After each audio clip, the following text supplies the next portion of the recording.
Fusion of gametes होता है। ये वो रिप्रोडक्शन है जिसमें formation as well as fusion of gametes होता है। सो हमने समझ लिया एसेक्सुअल रिप्रोडक्शन वो रिप्रोडक्शन है जिसमें कभी कभार फॉर्मेशन ऑफ गैमीट्स, याद रखना कभी कभार फॉर्मेशन ऑफ गैमीट्स हो सकता है, लेकिन फ्यूजन ऑफ गैमीट्स कभी नहीं होगा। एसेक्सुअल रिप्रोडक्शन वो रिप्रोडक्शन है जिसमें कभी भी फ्यूजन ऑफ गैमीट्स नहीं होता है। कभी कभार गैमीट्स बन सकते हैं, ज्यादा केसेस में गैमीट्स नहीं बनेंगे। ये याद रखेंगे एसेक्सुअल रिप्रोडक्शन। सेक्सुअल रिप्रोडक्शन में हमेशा फॉर्मेशन और फ्यूजन ऑफ गैमीट्स होगा। दूसरा पॉइंट, एसेक्सुअल रिप्रोडक्शन जो है ये यूनिपेरेंटल मेथड ऑफ रिप्रोडक्शन है। इसमें दो पेरेंट्स हिस्सा नहीं लेते हैं। एसेक्सुअल रिप्रोडक्शन में एक ही पेरेंट रिप्रोडक्शन में हिस्सा लेता है, यूनिपेरेंटल मेथड ऑफ रिप्रोडक्शन। उसके कंपैरिजन में अगर सेक्सुअल रिप्रोडक्शन का ताल्लुक कंपैरिजन किया जाए तो सेक्सुअल रिप्रोडक्शन में अक्सर केसेस में, ज्यादा केसेस में दो पेरेंट्स हिस्सा लेते हैं। तो सेक्सुअल रिप्रोडक्शन ज्यादा केसेस में बाई पेरेंटल है, एसेक्सुअल रिप्रोडक्शन यूनिपेरेंटल है। सेक्सुअल रिप्रोडक्शन ज्यादा केसेस में बाई पेरेंटल है, लेकिन सेक्सुअल रिप्रोडक्शन कभी कभार यूनिपेरेंटल भी हो सकती है। फॉर एग्जाम्पल, अगर हमारे पास मोनोइशियस या बाइसेक्सुअल ऑर्गेनिज्म्स होंगे तो उनके उस केस में जब सेक्सुअल रिप्रोडक्शन होगी, उन ऑर्गेनिज्म्स के अंदर जब सेक्सुअल रिप्रोडक्शन होगी, उस सेक्सुअल रिप्रोडक्शन के अंदर दो पेरेंट्स नहीं, सिर्फ एक पेरेंट हिस्सा लेगा। तो इसीलिए मैंने आपको बताया, आप याद रखेंगे sexual reproduction generally by parental होती है, but sometimes it can be uniparental, as is the case with monoecious or bisexual living or hermaphrodite living organisms। तीसरा पॉइंट मैंने बताया, एसेक्सुअल रिप्रोडक्शन में जो आपको ऑफस्प्रिंग्स बनते हैं वो ऑफस्प्रिंग्स आइडेंटिकल होते हैं, morphologically as well as genetically. और न सिर्फ वो एक दूसरे से रिजेंबल करते हैं, बल्कि they are the identical copies of their parent. जो पेरेंट है, फॉर एग्जाम्पल मैंने एग्जाम्पल दी थी, रोज प्लांट है, उस रोज प्लांट से आप कटिंग लेते हो, 100 कटिंग लेते हो, आपको 100 नए रोज प्लांट्स मिलते हैं। वो 100 नए rose plants morphologically as well as genetically similar होंगे, और न सिर्फ वो एक दूसरे के बराबर सिमिलर होंगे, आइडेंटिकल होंगे, बल्कि वो पेरेंट जिस प्लांट से आपने वो कटिंग ली है उससे भी वो आइडेंटिकल होंगे। 100% सिमिलरिटी मॉर्फोलॉजिकल कैरेक्टर्स और जेनेटिक कैरेक्टर्स में शो करेंगे। जब आपको 100% सिमिलर या आइडेंटिकल ऑफस्प्रिंग मिलेंगे जिनमें न मॉर्फोलॉजी के एतबार से कोई फर्क होगा और न ही जेनेटिक पॉइंट ऑफ व्यू से कोई डिफरेंस होगा, उन्हें हम क्लोन्स बोलते हैं। तो एसेक्सुअल रिप्रोडक्शन में ऐसे ऑफस्प्रिंग्स बनते हैं जो आइडेंटिकल कॉपीज होते हैं, यानी वो क्लोन्स होते हैं, जबकि सेक्सुअल रिप्रोडक्शन में कभी भी क्लोन्स नहीं बनते हैं। आप ये हमने तीसरा पॉइंट लिया। एसेक्सुअल रिप्रोडक्शन में जेनेटिक रिकॉम्बिनेशन, क्योंकि एसेक्सुअल रिप्रोडक्शन में फ्यूजन ऑफ गैमीट्स नहीं होता है, इसलिए genetic recombination, gene recombination asexual reproduction के अंदर नहीं होता है। जीन या जेनेटिक रिकॉम्बिनेशन उस टाइम होती है जब male and female gametes fuse करते हैं।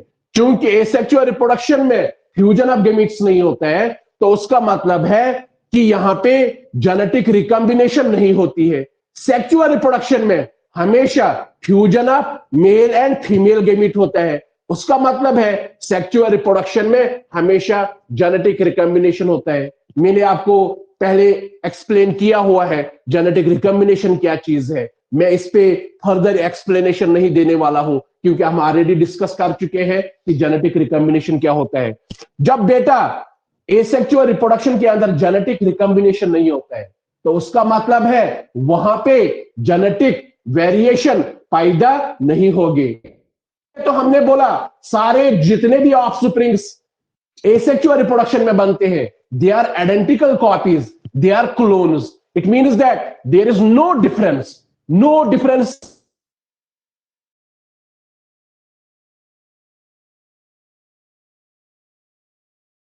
Is no genetic variation.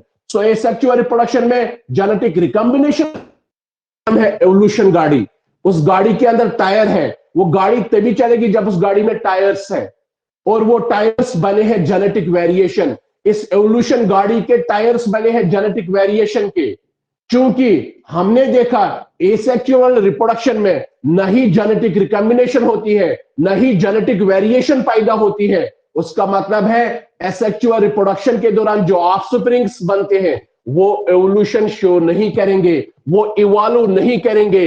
If there is genetic recombination, there is genetic variation, and if there is genetic variation, then and only then there is evolution, then and only then new species will be formed. इसके comparison में so asexual reproduction में no genetic recombination, no genetic variation, no evolution. उसके comparison में sexual reproduction में genetic recombination भी होता है, sexual reproduction में जेनेटिक वेरिएशन भी पैदा होता है, और सेक्सुअल रिप्रोडक्शन में evolution of species, evolution of organisms भी होता है। शाबाश। So these were the types of reproduction, asexual reproduction and sexual reproduction. आपने देखा इन दो टाइप्स एसेक्सुअल रिप्रोडक्शन और सेक्सुअल रिप्रोडक्शन में क्या क्या डिफरेंसेस भी है। I think everybody has now clear this concept. सभी को समझ आ गया होगा कि एसेक्सुअल रिप्रोडक्शन क्या चीज है और सेक्सुअल रिप्रोडक्शन क्या चीज है। फिलहाल मैं वापस आता हूं आज के क्लास में। हम देखेंगे टाइप्स ऑफ या मेथड्स ऑफ बोर्ड सबको दिख रहा है, मेथड्स ऑफ एसेक्सुअल रिप्रोडक्शन। आज हम देखेंगे अब जो एसेक्सुअल रिप्रोडक्शन होती है लिविंग ऑर्गेनिजम्स के अंदर, वो किस किस तरीके से होती है। लिविंग ऑर्गेनिजम्स में एसेक्सुअल रिप्रोडक्शन करने के कौन कौन से तरीके हैं, वही मैंने लिखा यहां पे, मेथड्स ऑफ एसेक्सुअल रिप्रोडक्शन। आगे जाने से पहले मैं आपको बताना चाहता हूं कि एसेक्सुअल रिप्रोडक्शन अक्सर बेशतर लोअर ऑर्गेनिजम्स यानी bacteria, lower plants as well as lower animals के अंदर पाई जाती है। मैं फिर से रिपीट करता हूं, एसेक्सुअल रिप्रोडक्शन अक्सर बेशतर ऐसे ऑर्गेनिजम्स में देखने को मिलती है जिनकी बॉडी सिंपल होती है, जिनकी बॉडी ऑर्गेनाइजेशन या सेल ऑर्गेनाइजेशन सिंपल होती है। मैंने आपको बताया बैक्टीरिया के अंदर एसेक्सुअल रिप्रोडक्शन होती है, लोअर एनिमल्स के अंदर एसेक्सुअल रिप्रोडक्शन होती है, लोअर प्लांट्स के अंदर एसेक्सुअल रिप्रोडक्शन होती है। बैक्टीरिया आपको समझ आ गया। लोअर एनिमल्स का मतलब है प्रोटोजोअन्स, यानी प्रोटोजोअन्स के अंदर एसेक्सुअल रिप्रोडक्शन होती है। Lower animals, protozoans are lower animals. इसके अलावा लोअर प्लांट्स हमारे पास एल्गी है, एल्गी के अंदर एसेक्सुअल रिप्रोडक्शन देखने को मिलती है। इसके अलावा कुछ हायर प्लांट्स में भी एसेक्सुअल रिप्रोडक्शन देखने को मिलती है। सो हम याद रखेंगे asexual reproduction generally occurs in the living organisms whose body is very very simple and least complex. For example, asexual reproduction occurs in bacteria. Asexual reproduction occurs in simple animals like protozoans. Asexual reproduction occurs in simple plants like algae. Besides, sometimes asexual reproduction, जिसे हम vegetative propagation भी बोलते हैं, that asexual reproduction sometimes do occur in higher plants also. So generally, in lower organisms, in lower animals, in lower plants, in bacteria, you will find asexual reproduction. In addition to this, you will sometimes find asexual reproduction in the form of vegetative propagation in higher plants. Very good. Now, what are the various methods of asexual reproduction? The various methods of asexual reproduction are like this. The various methods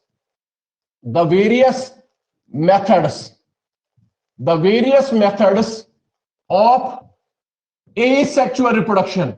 ASR मैंने लिखा, ये अमृतसर नहीं है. This is asexual reproduction. The various methods of asexual reproduction are, हमारे पास living organisms में जो asexual reproduction करने के जो तरीके हैं वो इस तरह है। पहला, simple binary fission.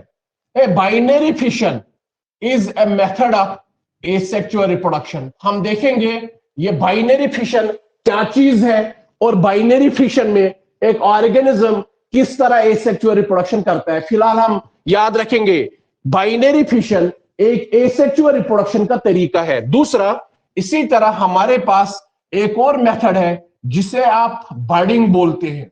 बर्डिंग is another method of asexual reproduction. Budding is another method of asexual reproduction. Similarly, then we are having sporulation. Sporulation. Sporulation. Remember, sporulation, the process during which various types of spores are produced, उसे हम sporulation बोलते हैं। हम देखेंगे और मैं आपको बताना चाहता हूं ये स्पोरुलेशन क्या है, डिटेल में हम पढ़ेंगे। ये स्पोरुलेशन के दौरान फिलहाल आप याद रखेंगे different types of spores are produced during the process of sporulation. कौन कौन से स्पोर्स है? Some spores are motile, we called them as zoospores. यानी मैंने आपको बताया कि स्पोरुलेशन के अंदर स्पोर्स बनते हैं। वो स्पोर्स मोटाइल भी हो सकते हैं, वो स्पोर्स नॉन मोटाइल भी हो सकते हैं। फॉर एग्जाम्पल हमारे पास आपकी टेक्स्ट में लिखा है ज़ूस्पोर्स बनते हैं। ये ज़ूस्पोर्स क्या है, कहां पे बनते हैं, डिटेल में पढ़ेंगे हम। इसके अलावा हमारे पास जो है कोनिडिया, ये भी एक तरह का स्पोर है, अक्सर बेशतर फंगस में देखने को मिलता है। कोनिडिया बनते हैं।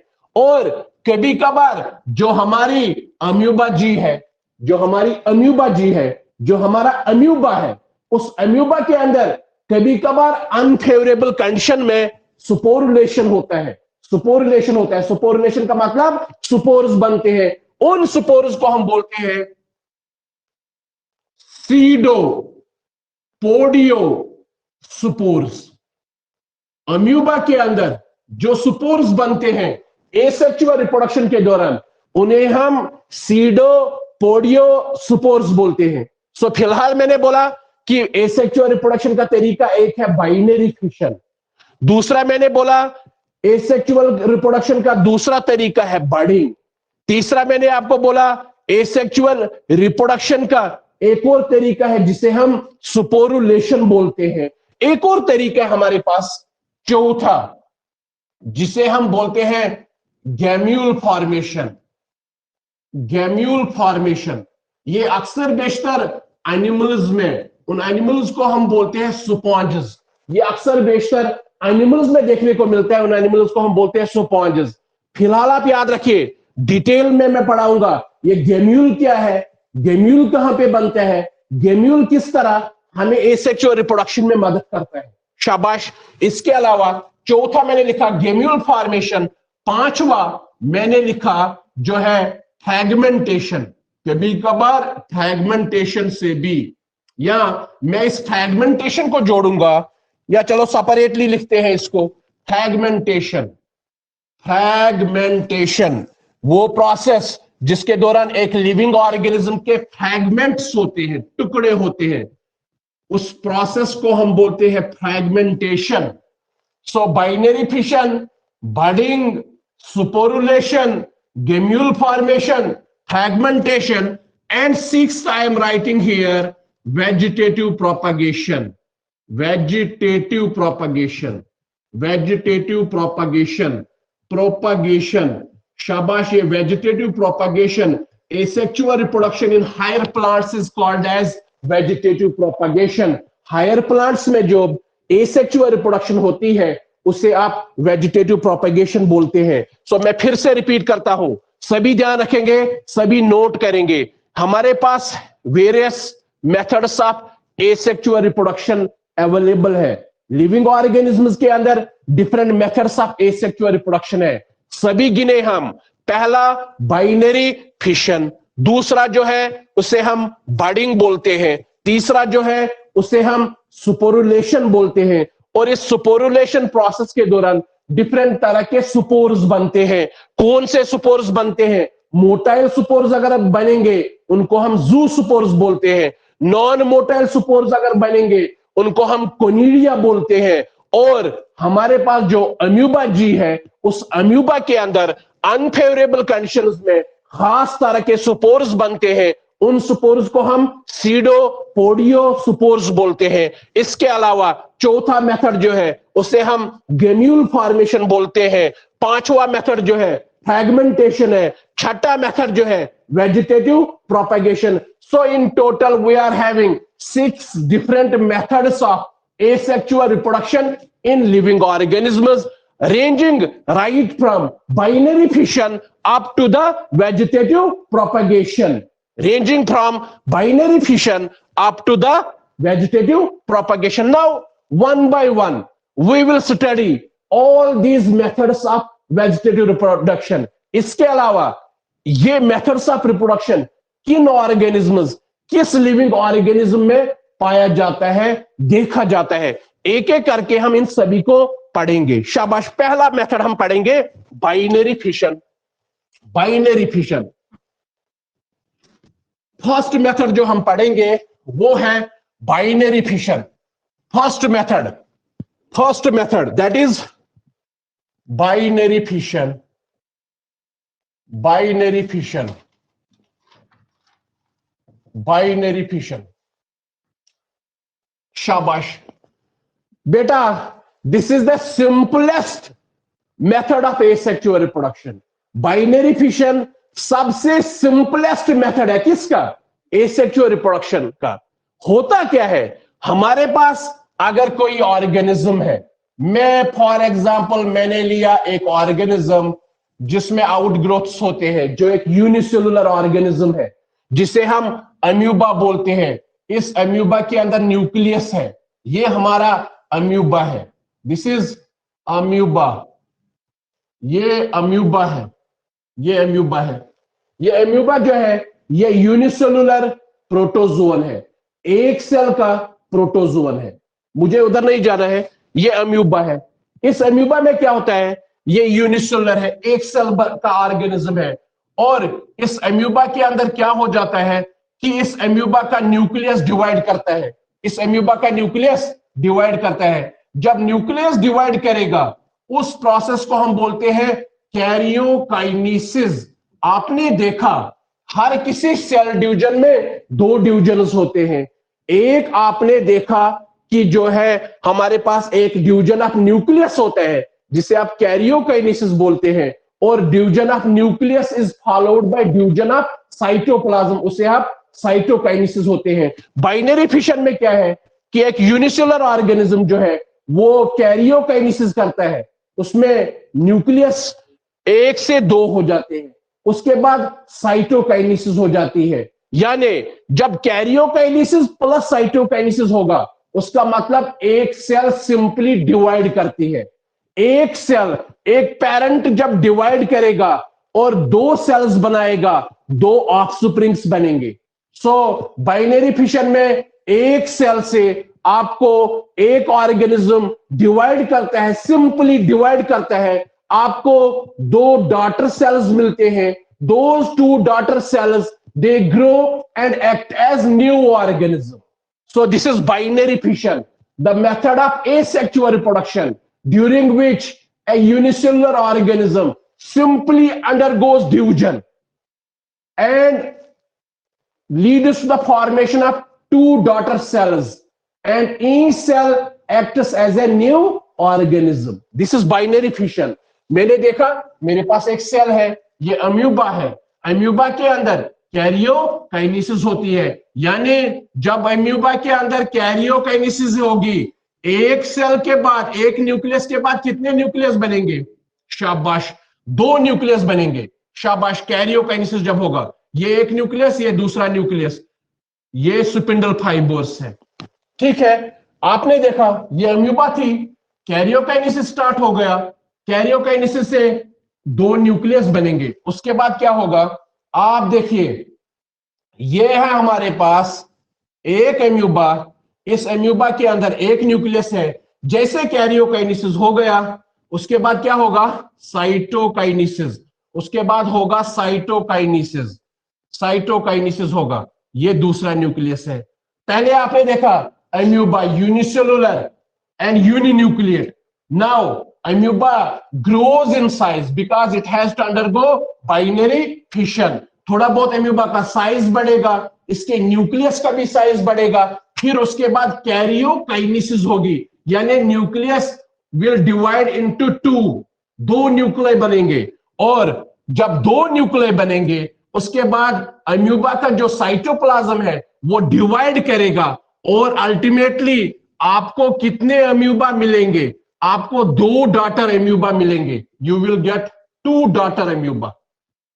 Now you have got two daughter amoeba. ये जो है हमारे पास this and this, they are daughter amoeba, daughter अम्यूबा,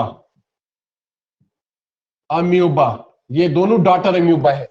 तो सिंपली हमने देखा कि amoeba during binary fission undergoes cell division, karyokinesis and cytokinesis. मैं यहां पे लिखूंगा, शाबाश। जब कैरियोकाइनेसिस हो गया, यहां पे सेपरेशन, डिवीजन ऑफ साइटोप्लाज्म हो गया, that is cytokinesis. Karyokinesis plus cytokinesis cell division. So याद रखना, बाइनरी फिशन वो मेथड ऑफ एसेक्सुअल रिप्रोडक्शन है जिसमें एक ऑर्गेनिज्म, खासकर unicellular organism, undergoes a cell division and leads to the formation of two new cells, two new daughter amoeba. Each daughter cell will act as a new organism. And remember, during binary fission, now the parent amoeba is present in the two daughter amoeba. Parent cell is present in the two daughter amoeba. और parent cell हमारे पास दो अम्यूबा की form में है। सो binary fission makes an organism immortal. Binary fission एक organism को मरने नहीं देती है, इमॉर्टल बनाती है। क्यों? आपने देखा आपके पास अम्यूबा था, इस अम्यूबा ने बाइनरी फिशन किया, सेल डिवीजन किया, एक अम्यूबा ने दो नए सेल्स बनाए। अब पेरेंट सेल नहीं रह गई, लेकिन पेरेंट सेल के कंटेंट किन के पास है?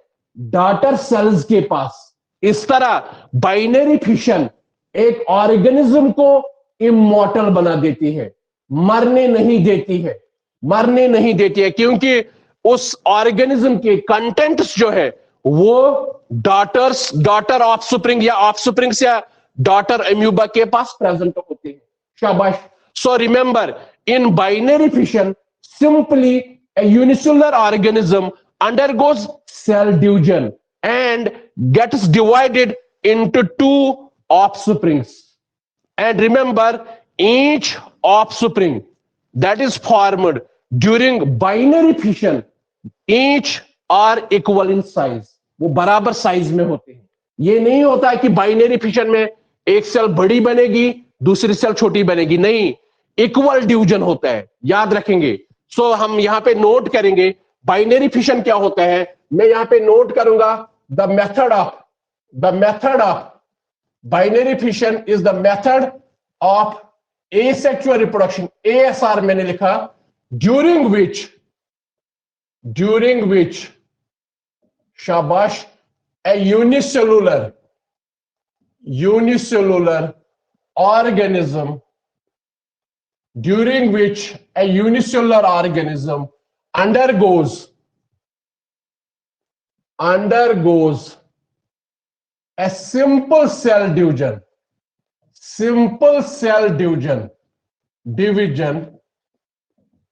and leads to the formation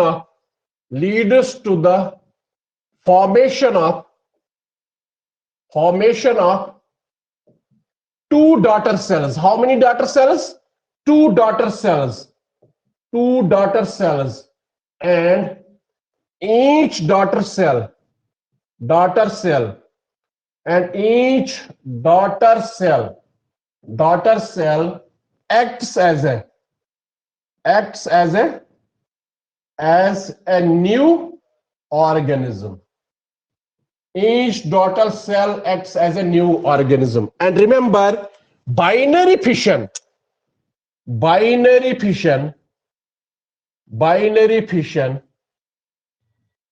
shabash, makes an organism.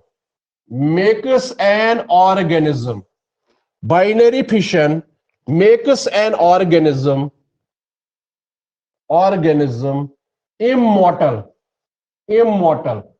ये उसको मरने नहीं देती है, क्योंकि उसके कंटेंट्स उसके ऑफस्प्रिंग्स के पास मौजूद होते हैं। शाबाश। तो मैंने लिखा द बाइनरी फिशन क्या होता है? The method of asexual reproduction. सभी नोट करेंगे, the method of asexual reproduction, ASR is asexual reproduction, during which a unicellular organism, remember binary fission occurs in unicellular organisms, during which a unicellular organism undergoes a simple cell division and leads to the formation of two daughter cells, leads to the formation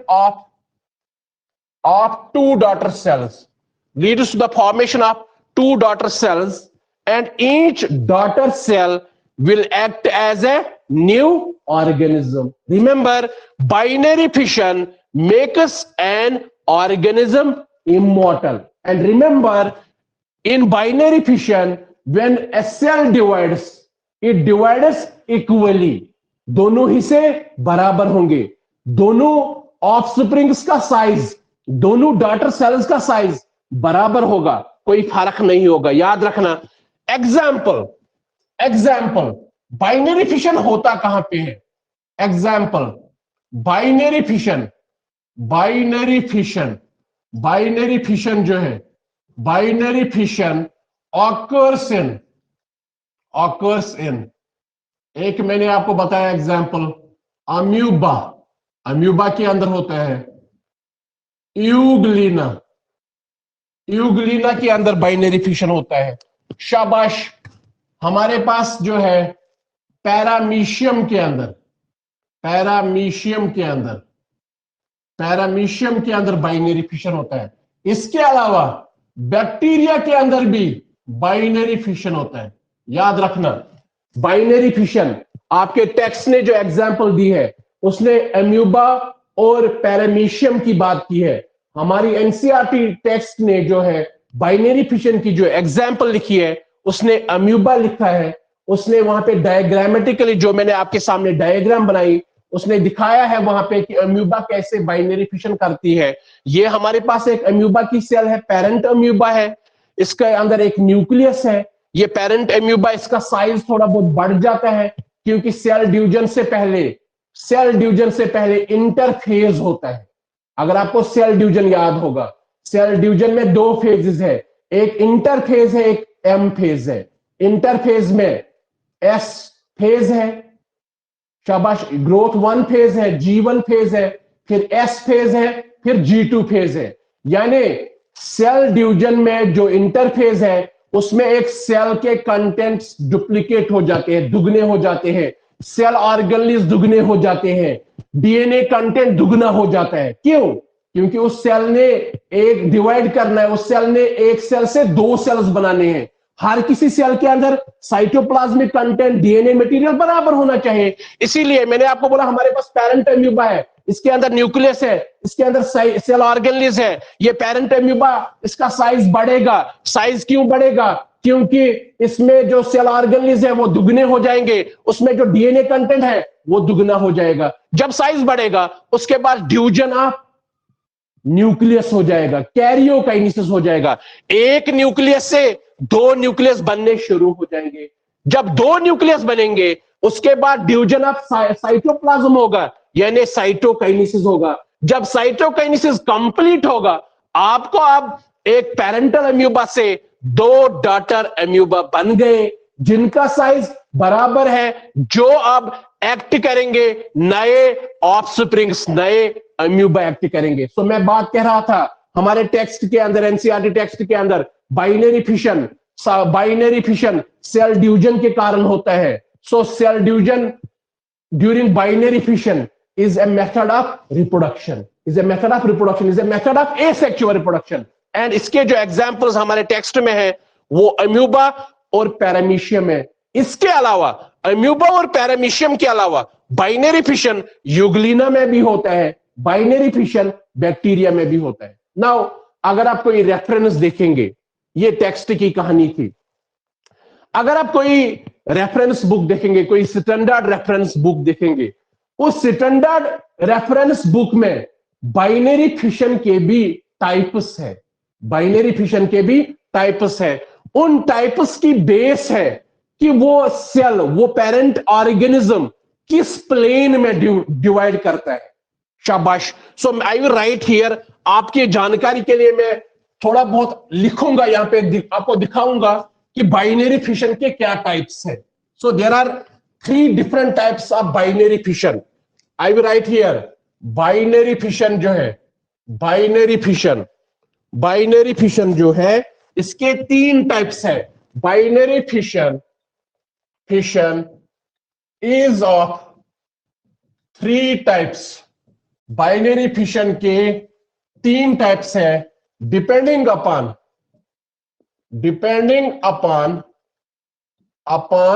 the plane of division, depending upon the plane of cell division, depending upon the plane of cell division. क्योंकि binary fission में एक cell divide करती है, cell division करती है। अब वो cell division किस प्लेन में होता है, उसके बेस पे हमारे पास बाइनरी फिशन के टाइप्स है। एक हमारे पास है simple binary fission, simple binary fission, simple binary fission. दूसरा हमारे पास है लॉन्गिट्यूडिनल बाइनरी फिशन। दूसरा हमारे पास है लॉन्गिट्यूडिनल बाइनरी फिशन। तीसरा हमारे पास है ट्रांसवर्स, शाबाश, बाइनरी फिशन। सो बाइनरी फिशन के भी टाइप्स है। ये टाइप्स डिपेंड करते हैं कि जो बाइनरी फिशन में पेरेंट सेल डिवाइड करती है वो किस प्लेन में डिवाइड करती है। पहला, simple binary fission. If during binary fission a cell divides in any plane, चाहे वो लॉन्गिट्यूडिनली डिवाइड करे या हॉरिजॉन्टली डिवाइड करे या किसी भी एक्सिस में अगर कोई सेल डिवाइड करेगी, शाबाश, उसे हम बोलते हैं simple binary fission. So during cell division binary fission occurs in any plane. Cell division या सिंपल बाइनरी फिशन में जो सेल डिवीजन होता है, जो बाइनरी फिशन होता है, that occurs in any plane. So if cell division or binary fission occurs in any plane, longitudinal, transverse, or in any other plane, then this type of binary fission is called as simple binary fission. Now, the example of simple binary fission is amoeba. Amoeba के अंदर simple binary fission होता है. Amoeba undergoes binary fission in any plane. So remember, if a cell undergoes binary fission in any plane, remember it is simple binary fission. अपने किसी भी axis में divide करेगी, शाबाश। सो अम्यूबा में देखने को मिलता है।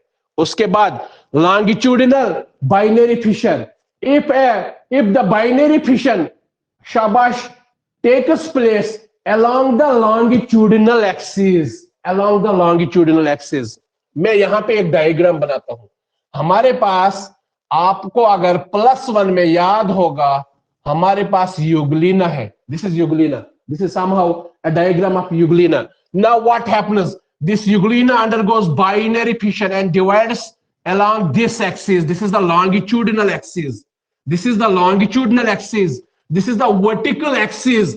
अगर कोई ऑर्गेनिज्म बाइनरी फिशन करता है लॉन्गिट्यूडिनल एक्सिस के अलोंग, वर्टिकल एक्सिस के अलोंग, सिर से पैर तक डिवाइड करेगा, सिर से लेके पैर की डायरेक्शन में डिवाइड करेगा, इसे आप बोलते हैं longitudinal binary fission. And remember, this longitudinal binary fission is characteristic feature of euglena. ये कैरेक्टरिस्टिक फीचर है, ये खासियत है, ये यूग्लिना में देखने को मिलता है. तो मैंने एक बताया, अगर कोई बाइनरी फिशन किसी भी प्लेन में होगा, किसी भी एक्सिस की डायरेक्शन में होगा, उसे सिंपल बाइनरी फिशन बोलते हैं. अगर if binary fission takes place along the longitudinal axis or along the vertical axis, it is called as longitudinal binary fission. Remember, longitudinal binary fission occurs in a protozoan that is called as euglena. Remember, a protozoan that is called as euglena. So euglena के अंदर शाबाश जो है longitudinal binary fission होता है. फिर से repeat करता हूं, the binary fission which occurs along the vertical axis, which occurs along the longitudinal axis of the cell of the organism, it is called as longitudinal binary fission. It takes place in euglena. Simple binary fission takes place in amoeba. Then we are having transverse binary fission. Now मैंने आपको बोला कि अगर vertical axis में divide करेगा, अगर longitudinal axis में divide करेगा, ये लॉन्गिट्यूडिनल बाइनरी फिशन होगा.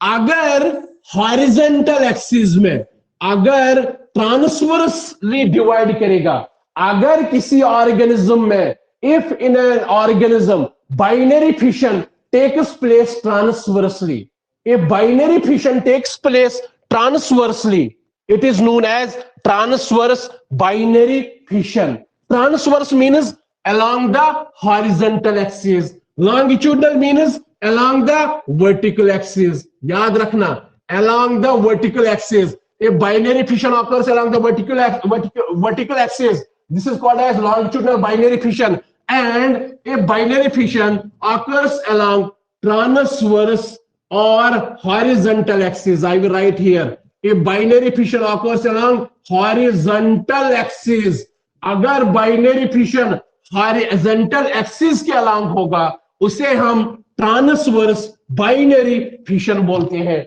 और transverse binary fission हमारे पास पैरामीशियम के अंदर होता है, पैरामीशियम के अंदर होता है. पैरामीशियम, प्रोटोजोअल पैरामीशियम के अंदर होता है. सो हम याद रखेंगे, बाइनरी फिशन वो मेथड ऑफ एसेक्सुअल रिप्रोडक्शन है जिसमें एक ऑर्गेनिज्म के दो हिस्से हो जाते हैं, जिसमें एक ऑर्गेनिज्म एक सेल डिवीजन करता है और उसके दो बराबर हिस्से होते हैं और हर कोई नया हिस्सा एक्ट करता है as a new organism. Binary fission के दौरान एक ऑर्गेनिज्म के बराबर इक्वली डिवाइड करता है.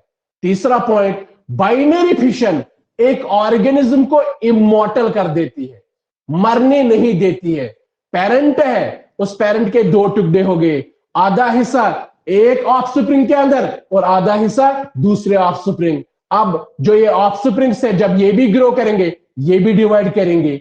शाबाश, आधा हिस्सा एक ऑफस्प्रिंग के अंदर और आधा हिस्सा दूसरे ऑफस्प्रिंग के अंदर. इस तरह बाइनरी फिशन के अंदर एक ऑर्गेनिज्म मरता नहीं है, immortal होता है. Binary fission makes an organism immortal. Remember, and this binary fission is characteristic feature of unicellular organisms like amoeba, euglena, paramecium, and bacteria. Now, this binary fission, it is also of three different types depending upon the plane of cell division. Remember, plane of cell division. Binary fission किस plane में होता है, उसके एतबार से binary fission के भी तीन टाइप्स हैं. एक हमारे पास है सिंपल बाइनरी फिशन जो अम्यूबा होता है, अम्यूबा के अंदर होता है. इसके दौरान सिंपल बाइनरी फिशन में एक ऑर्गेनिज्म के अंदर बाइनरी फिशन होता है अलोंग एनी एक्सिस, चाहे किसी भी एक्सिस में बाइनरी फिशन हो, उसे हम सिंपल बाइनरी फिशन बोलते हैं. ये अम्यूबा के अंदर होता है. अगर एक ऑर्गेनिज्म के अंदर बाइनरी फिशन होगा along its vertical axis, then it is called as longitudinal binary fission, and this occurs in euglena. Remember, and similarly, if the binary fission occurs along the horizontal axis, then it is called as transverse binary fission. And remember, transverse binary fission occurs in paramecium. So very easy. Binary fission is not so difficult. Binary fission is not so difficult. I think this is sufficient for today's class. And in tomorrow's class, we shall be focusing on the rest methods of asexual reproduction. I hope that you have understood this lecture. You have, grabbed the maximum out of this lecture. And I hope that you are, very much interested with these classes. Gobal Bushwana nimche ये online system जो है, this has now become a routine. We have, अगर willingly or unwillingly, we have to accept this system now. So जब तक log ये order नहीं आएगा, तब तक हम online mode से चलेंगे. और मैं आपको assurance देता हूं, जैसे ही offline mode में सेंटर्स खुलेंगे, हम ऑफलाइन मोड में आएंगे और लास्ट में जब हम सिलेबस कंप्लीट करेंगे, मैं आपको एश्योर करता हूं कि I will repeat all the topics if we got time. इंशाल्लाह we will get time. I will repeat all the lectures जो हम ऑनलाइन मोड से पढ़ेंगे ना, मैं लास्ट में इनको फिर से रिपीट करता हूं ऑफलाइन मोड में फटाफट.